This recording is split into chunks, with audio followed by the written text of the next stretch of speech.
গৃহপ্রবেশ সিরিয়ালে আজকের পর্বে আপনারা দেখতে পাবেন আদি শুভর কাছে এসেছে আর এসে শুভকে বোঝাচ্ছে শুভ বাড়ি ফিরে চলো। একটা পরিবারে থাকতে গেলে তো সবার সঙ্গে একটু ঠোকাঠুকি হবেই, তাই বলে কি একদম সোজা বাড়ি ছেড়ে চলে সেটা কি সাজেশন? আমি ভাবতে পারছি না একদিন যে কথাগুলো তুমি আমাকে বোঝাতে পারতে আর সে কথাগুলো আজকে আমি তোমাকে বোঝাচ্ছি এরকম দিন আসবে সেটা আমি সত্যিই বুঝতে পারিনি কো। তখন শুভ বলে তুমি কি বলতে চাইছো? ওই বাড়ি আমাকে ফিরে যেতে না, আমি কখনো ওই বাড়িতে আর ফিরতে পারবো না কো। তখন আদি বলে কেন ফিরতে পারবে না? তো আমি যাব না তাই আমার মান সম্মান সব কিছু হারিয়ে আবার আমি ওই বাড়িতে ফিরে যাব? কখনোই না। একা যখন বাড়ি থেকে বেরিয়ে চলে এসেছি ভিড়ের মধ্যে তখন বুঝতে শিখেছি যে হ্যাঁ, নিজের যোগ্যতাটা নিজে অর্জন করা কতটা প্রয়োজন। মনে হচ্ছিলো হ্যাঁ, আজ আমি একা, আমি নিঃস্ব, আমার পাশে আজ আর কেউ নেই আর আমাকে কেউ বিশ্বাসও করে না। তখন আদি বারবার করে বলে শুভ তুমি এটা কী বলছো? চলো বাড়ি ফিরে যেতে হবে। বাড়ি থেকে চলে আসলে কি সব সাজেশন হয়ে যায়? তখন শুভ বলে আবারও তুমি আমাকে দোষারোপ করছো? বাড়ি থেকে চলে আসলে সব কিছু ঠিক হয়ে যায়? আমি তো বাড়ি থেকে চলে আসিনি নিজের ইচ্ছায়, আমাকে হাত ধরে হিড়হিড়কে টানতে টানতে গেটের বাইরে আমাকে বের করে দিয়ে এসেছে। তারপর আমি কি করতাম? তারপর ওখানে দাঁড়িয়ে থাকতাম, বসে থাকতাম, তারপরে এসে আবার সবার পায়ে হাত ধরে আমার নিজের জন্য ভিক্ষা চাইতাম?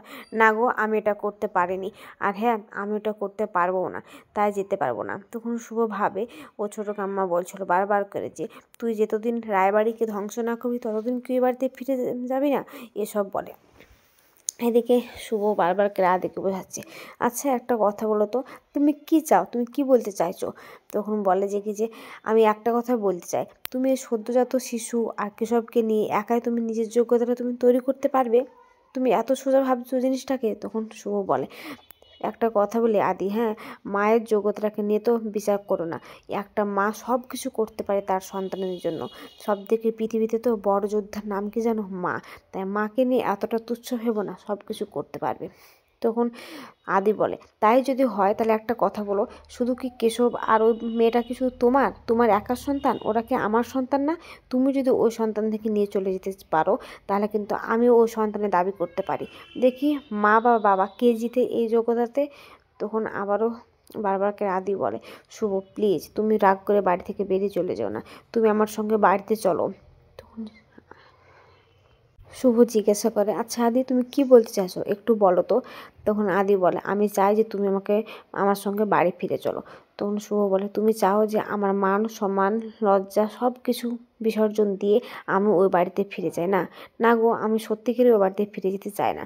তখন আদি বলে আমি যখন বলেছি তখন তোমাকে ওই বাড়িতে ফিরে যেতেই হবে, এটাই আমার লাস্ট কথা, বলে সেখান থেকে চলে যায়।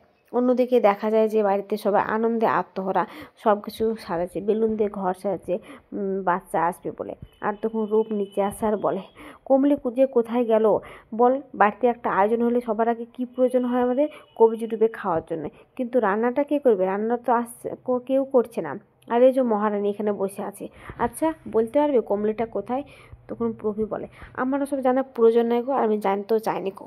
ঠিক তখনই আসে ও দাদামণি আর এসে বলে মাংস নিয়ে এসেছি তো। তখন রূপ বলে কিন্তু মাংসটা কে রান্না করবে দাদামণি? কেউই তো নাই, কমলিকেও খুঁজে পাওয়া যাচ্ছে না। তখন দেবিকা যায় আর বলে আমি রান্না করবো মাংসটা, আমাকে দেন। তখন ওখানে আদির বাবা বলে তুমি রান্না করবে তো? হ্যাঁ। তখন দেবিকাকে মাংসটা নিয়ে চলে যায়। আর ওরা যখন সবাই আনন্দে আত্মহারা হয়ে আনন্দ করে তখন প্রভীর সেটা সহ্য হয় না। তখন প্রভীর যায় আর বলে আচ্ছা তুমি কি চাইছো? ওই বাচ্চা মেয়েটার জন্য তুমি এত আনন্দ করছো? একটা কথা ভুলে যাচ্ছ নাকি যে ওই মেয়েটার জন্য কিন্তু আমার মেয়েটার জীবনটা নষ্ট হয়ে গেছে, তাই তোমার একবারও খারাপ লাগছে না? তখন ঋদ্ধি বলে কাকিমা একটু প্লিজ একটু ভাবো না, আমি তো বুঝতে পারছি তোমার রাগ হয়েছে, কিন্তু শুভ তো কম কিছু করলো না, কম পারো না কষ্ট, একটা মরণ বাসনে প্রাণ থেকেও ফিরে আসলো, তাই ওকে ক্ষমা করে দাও না। ঠিক তখনই আসে ওখানে আদি আর বলে ওই তো দাদাভাই চলে এসেছে, বলে ছুটে যায় আর বলে দাদাভাই কী রে, সব কিছু ঠিকঠাক আছে তো? নিজের হাতে তো সব অ্যারেঞ্জমেন্ট করলি। তখন কেশব যায় আর বলে পাপা মামাম কোথায়? তখন বলে মামামকে আজকে আমরা আনতে যাব আর তার সঙ্গে তোমার ছোট্ট সিস্টারকেও নিয়ে আসবো, বুঝেছো? তাই বলে কোল থেকে নামিয়ে দেয়। এদিকে আদি মনে মনে ভাবে যে আমি তো কালকে শুভর সঙ্গে খুব খারাপ ব্যবহার করেছি, রাগে চোটে দুটো কড়া কথা বলে দিয়েছি, ওকে অভিমান করে বাড়ি থেকে চলে যাবে নাকি? তখন ও যেতে যায়। তখন ওর দাদারা বলে আমরা যাবো তোর সঙ্গে। তখন বলে না রে, তোরা এটা ম্যানেজ কর, আমি শুভকে নিয়ে বাড়ি ফিরছি। বলে শুভ হসপিটালে যায় আর রিসেপশনে গিয়ে জিজ্ঞেস করে শুভলক্ষ্মী রায় বলে দেখুন তো কখন ডিসচার্জ হবে। তখন মেয়েটা দেখলে বলে অনেক আগে তো ডিসচার্জ হয়ে গেছে, ও নিজে সিগনেচার করে এখান থেকে চলে গেছে। তখন আদি বলে না না, আপনার কোথাও ভুল হচ্ছে, আপনি কি বলছেন এটা? তো হ্যাঁ চলে গেছে। তখন আদি বলে ও তো একা একা যাবে না, আর একা একা তো ওকে ছাড়বেও না, তাহলে ওকে কে নিয়ে গেছে? তখন ঋদ্ধিকে ফোন করে আর বলে ঋদ্ধি বাড়িতে শুভ গিয়েছে। তখন ঋদ্ধি যদি জিজ্ঞেস করে তখন আদি বলে না রে, এমন কিছু হয়নি, আমি পরে সবটা তোকে বুঝিয়ে বলছি। তখন ফোনটা রেখে আদি ভাবে কার সঙ্গেও গেল। ঠিক তখনই শুভর ঠাম্মি আর শুভ দাদু আসে, সরি শুভর বাবা আসে আর বলে যে আচ্ছা তোমরা কি জানো শুভলক্ষ্মী কোথায়? তখন বলে হ্যাঁ জানি, শুভলক্ষ্মী চলে গেছে। চলে গেছে মানে তোমরা ওকে যেতে দিলে? তো হ্যাঁ আমরা যেতে দিয়েছি, কারণ ও নিজের ইচ্ছাতে যেতে চাইলো, তাই যেতে দিয়েছি। তখন আদি বলছি তোমরা কি বলছো, আমি কিছু বুঝতে পারছি না, ওকে তোমরা একা একা চলে যেতে দিলে? এইসব বলে।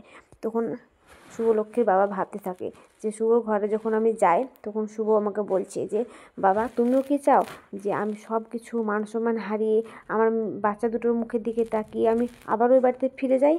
তখন ওখানে ওর বাবা চুপচাপ বসে থাকে। তখন শুভ বলে আমি যদি এখন আবার ফিরে যাই তাহলে আমি আদি আমার সন্তানদের কাছে চিরকালের জন্য আমি ছোটো হয়ে যাব, সব সময় ওরা আমাকে পায়ের তলে মিশিয়ে মারবে।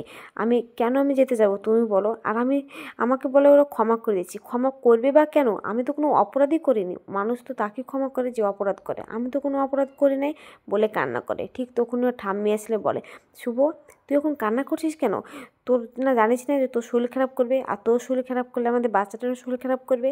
তখন ওর বাবা বলে আপনি এইভাবে বলছেন শুভকে, আপনাকে তো আমি অনেক আগে থেকে চিনি, আপনাকে তো এরকম মানুষ আমি ভাবতে পারি না, আপনি কেন এভাবে কথা বলছেন? তখন ওর ঠাম্মি বলে শোন শুভ, তোকে কে বলেছে যে কি সব মানুষ সমান বিসর্জন দিয়ে ওই বাড়িতে যেতে হবে?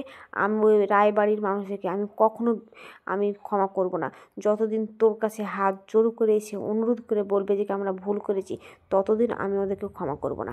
আগাম পর্বে দেখতে পাবে যে শুভলক্ষ্মী কমলির সাথে কোথাও একটা যাচ্ছে, আর তখন একটা বাড়িতে নিয়ে যায়।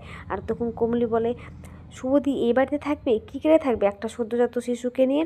তখন শুভ বলে শোন কমলি একটা কথা বলি, হ্যাঁ সবার আগে কিন্তু আমি আমার বাবার মেয়ে, আমার এরকম বাড়িতে থাকতে কিন্তু কোনো অসুবিধা নাই, আমি ছোটোবেলা থেকে কিন্তু এরকম বাড়িতে মানুষ এসেছি, তাই আমার কোনো অসুবিধা হবে না। তো আজকের পর্বটা কেমন লেগেছে যদি ভালো লাগে তাহলে কমেন্ট শেয়ার সাবস্ক্রাইব করবেন, আর হ্যাঁ কিছু ভুল বলে থাকলে আমাকে অবশ্যই ক্ষমা করবেন।